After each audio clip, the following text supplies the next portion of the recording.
ഞാൻ ഇന്നലെ തന്നെ പറഞ്ഞു കഴിഞ്ഞു. സർക്കാർ പ്രോസിക്യൂഷൻ ഫയൽ ചെയ്ത ചാർജ് ഷീറ്റുണ്ട്. ആ ചാർജ് ഷീറ്റിലെ ഗൂഢാലോചനാ ഭാഗം തെളിയിക്കുന്നതിൽ പരാജയപ്പെട്ടു. അത് അതിജീവിതയ്ക്കും പരാതിക്കാർക്കും ഉണ്ടായ ഒരു പരാജയമാണ്. അതിനെതിരെ സർക്കാർ അപ്പീൽ പോകണമെന്ന് തന്നെയാണ് പ്രതിപക്ഷ നേതാവും ഞാനും എല്ലാം പറഞ്ഞിട്ടുള്ളത്. സർക്കാരിൻ്റെ ഭാഗത്ത് പരാജയം ഉണ്ടായി എന്നാണ് ഞാൻ വിലയിരുത്തുന്നത്, ഞങ്ങൾ വിലയിരുത്തുന്നത്. പക്ഷേ പാർട്ടിയുടെയും താങ്കളുടെയും നിലപാടിന് വിരുദ്ധമായിട്ടാണ് യുഡിഎഫിന്റെ കൺവീനർ നിലപാട്. ഞാൻ അദ്ദേഹത്തിന്റെ സ്റ്റേറ്റ്മെന്റ് കണ്ടില്ല, അദ്ദേഹത്തെ കണ്ടില്ല. തെരഞ്ഞെടുപ്പിൽ അദ്ദേഹം വോട്ട് ചെയ്യാൻ പോയതാണെന്ന് മനസ്സിലാക്കുന്നു. അദ്ദേഹമായിട്ട് സംസാരിക്കും.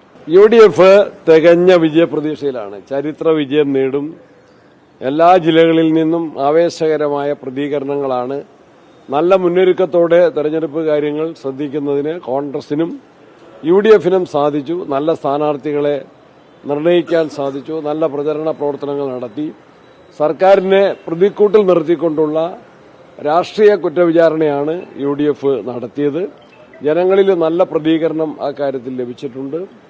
ശബരിമല വിഷയം, വിലക്കയറ്റം, കാർഷിക മേഖലയുടെ തകർച്ച, തൊഴിലില്ലായ്മ, വന്യമൃഗശല്യം, സാമ്പത്തിക രംഗത്തെ ഗവൺമെന്റിന്റെ തികഞ്ഞ പരാജയം, തദ്ദേശ സ്ഥാപനങ്ങളെ കഴുത്ത് ഞെരിച്ച് ഇല്ലാതാക്കാൻ ശ്രമിക്കുന്ന നടപടികൾ, അഴിമതി, ക്രമസമാധാന തകർച്ച, അക്രമം, ഇതെല്ലാം തന്നെയാണ് പ്രധാനപ്പെട്ട ചർച്ചാ വിഷയങ്ങൾ. അതിലെല്ലാം സർക്കാർ പ്രതിക്കൂട്ടിലാണ്. ശബരിമല കൊള്ളയിൽ കോടതി കുറ്റക്കാരായി റിമാൻഡ് ചെയ്ത പ്രതികളെ പാർട്ടി ഇപ്പോഴും പൊതിഞ്ഞ് സംരക്ഷിക്കുകയാണ്. സ്വർണം പൊതിഞ്ഞ പാളികൾ മോഷ്ടിച്ചവരെ CPM പാർട്ടി ഇപ്പോഴും ഒരു അച്ചടക്ക നടപടി സ്വീകരിക്കാൻ ഒരു നോട്ടീസ് പോലും അവർക്ക് നൽകിയിട്ടില്ല. ഒരു സെൻസർ ശാസന പോലും നടത്തിയിട്ടില്ല. സസ്പെൻഷൻ വേണ്ട, പുറത്താക്കൽ വേണ്ട, ഒരു ശാസന പോലും നടത്തിയിട്ടില്ല. മുഖ്യമന്ത്രിയും CPM സംസ്ഥാന സെക്രട്ടറിയും പ്രതികൾക്ക് അനുകൂലമായിട്ടാണ് പറയുന്നത്.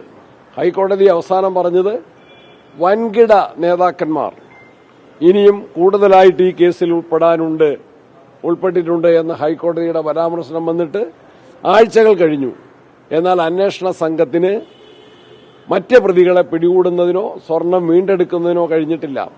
അത് മുഖ്യമന്ത്രിയുടെ നിയന്ത്രണത്തിലാണ് പോലീസ്. ആ കാര്യങ്ങളൊക്കെ ജനങ്ങൾ നന്നായിട്ട് മനസ്സിലാക്കുന്നുണ്ട്.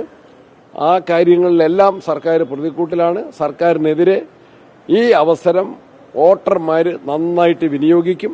അത് UDFന് ചരിത്ര വിജയം നേടിത്തരിക തന്നെ ചെയ്യും. ഇത്രയൊക്കെ സർക്കാരിനെതിരെ വിഷയങ്ങളുണ്ട്. പക്ഷേ കഴിഞ്ഞ 2 ആഴ്ചയായി കേരളം ചർച്ച ചെയ്യുന്നത് രാഹുൽ മാങ്കൂട്ടത്തിനെതിരായിട്ടുള്ള ആരോപണങ്ങളാണ്. ഈ ആരോപണങ്ങൾ രാഹുലിനെ പുറത്താക്കുന്നതിലുണ്ടായിട്ടുള്ള കാലതാമസമൊക്കെ ഈ വിഷയങ്ങളിൽ നിന്ന് ശ്രദ്ധ മാറിപ്പോകാൻ കാരണമായിട്ടില്ലേ? ഇല്ലില്ല, നിങ്ങളാണത് തെറ്റായിട്ട് ധരിപ്പിച്ചത്. രാഹുലിനെ ഈ വിഷയം വന്നപ്പോൾ തന്നെ Congress party youth Congress president സ്ഥാനത്ത് നിന്ന് രാജിവെപ്പിച്ചു. ലോകത്തെവിടെയായാലും ഏത് സമയത്തും 24 വാർത്തകളും ഓഗ്മെന്റഡ് റിയാലിറ്റി പാക്കേജുകളും എക്സ്പ്ലെയിനറുകളും വിശദമായി കാണാൻ ഞങ്ങളുടെ യൂട്യൂബ് ചാനൽ നിങ്ങൾക്ക് സബ്സ്ക്രൈബ് ചെയ്യാം.